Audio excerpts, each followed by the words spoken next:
নমস্কার, বিল্ডিসের official YouTube চ্যানেলের পক্ষ থেকে সকলকে জানাই স্বাগতম। আশা করি সকলেই ভালো আছেন, সুস্থ আছেন। আনন্দমা স্কুল রিলেটেড প্রশ্ন নিয়ে আমি প্রত্যেক দিনই হাজির হই।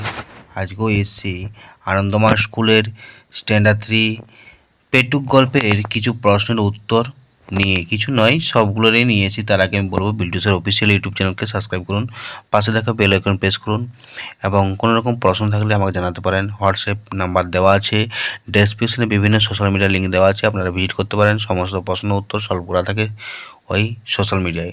দেখুন, পেটুক গল্পের যে উত্তর দেওয়া আছে 2000 ক উত্তর আছে কি? প্রশ্ন আছে, দাদা শিগগিরি এসো, পিসিমা এইমাত্র এক হাঁড়ি দই এনে খাটের তলায় লুকিয়ে রাখলেন, কে কাকে এ কথা বলেছিলেন? শ্যামাপদ হরিপদকে বলেছেন না। তারপরে আছে, এই সত্যি কি দই লুকিয়ে রাখা ছিল? না, দই ছিল না। তো দই খেয়ে কার কি হয়েছিল এবং দাদাকে ডাক্তার ডাকার অর্থ কী? তো দইয়ের হাঁড়ি থেকে এক খাবলা তুলে নিয়ে খপ করে মুখে তুলে নিয়েছিল এবং মুখে দিয়ে চিৎকার। আর দাদা এত ব্যস্ত হয়ে খবরটা দেওয়ার অর্থ হচ্ছে এই যে পিসিমের ঘরে যে শিকলি দেওয়া থাকে, শ্যামাপদ সেটা হাতে লাগাতে পায় না, তাই দাদার সাহায্য নিতে হয়েছিল, দাদার দরকার ছিল। আমি উত্তরগুলো বলে দিচ্ছি। 2000 ক হচ্ছে, হরিপদ এই কথাগুলো বলেছিল। হ্যাঁ, ডাক্তার দেখার প্রকৃত কারণ হলো বক্তা গা ঝিমঝিম বমি বমি করছিল, সে 10-12টা নাড়ু খেয়ে ফেলেছে। মামার ডাকে হরিপদ সাড়া দিচ্ছিল না, কারণ হরিপদ মুখ ভরা ক্ষীরের নাড়ু ছিল। হরিপদ ভাইয়ের নাম শ্যামাপদ। হরিপদের স্বভাব পেটুক প্রকৃতির ছেলে। হরিপদের 2 মামা ছিল। হরিপদ মেজো মামা বাড়ির ভেতর থেকে খাবার এনেছিল। সে হরিপদ একটু আগেই ভাড়ার ঘরে ঢুকেছিল, আর তারপর থেকেই প্রায় 10-12খানা ক্ষীরের নাড়ু কম পড়েছে। এবার আছে চয়ের দাগেরটা আছে, হরিপদ মামারা তাকে শিক্ষা দিতে বলাবলি করতে লাগলেন।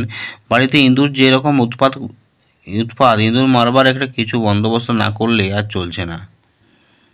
চারিদিক থেকে যেরকম প্লেগের ও ব্যারাম, এই পাড়াশুদ্ধ ইঁদুর না মারলে আর রক্ষা নেই। বড় মামা বললেন, হ্যাঁ, তার ব্যবস্থা হয়েছে, এভাবে তাকে শিক্ষা দিয়েছিল না। হরিপদ পেটুক ছিল, তার স্বভাব কখনো শুধরে যেত না। এবার চারিদিকে কয়ে আছে, এটা কিন্তু হরিপদ ভারী বদভ্যাস। এর জন্য কত রকম ধমক, কত রকম শাসন, কত রকম শাস্তি, কত রকম সাজাই যে সে পেয়েছে, তবু তার আক্কেল হয় না। তবু সে লুকিয়ে চুরিয়ে পেটুকুর মতো খাবেই। এবার আছে 6 দাগ ক, হরিপদ আর সাড়া দেয় না, কারণ হরিপদ সাড়া দেয় না কারণ কি? হরিপদ হচ্ছে কালা নাকি? হরিপদের ছোট ভাই শ্যামাপদ এসে বললে, হরিপদ চুনের হাঁড়ি থেকে এক খাবলা কিনেছিল, তুলে নিয়েছিল। দিদিকে বলেছি সেঁকো বিষ দিয়ে নাড়ু পাকাতে। খানিক বাদে মুখ ধুয়ে মুছে হরিপদ ভালো মানুষের মতো এসে হাজির।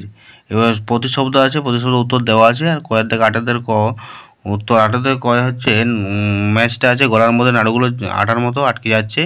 হরিপদের ছোটো ভাই শ্যামাপদ এসে বলে, দাদা শিগগিরই এসো। হরিপদের চেঁচানো শাড়ির চাইতো সাংঘাতিক। হরিপদ মাথা চুলকাতে বললে, আগে জল খাচ্ছিলাম কি না।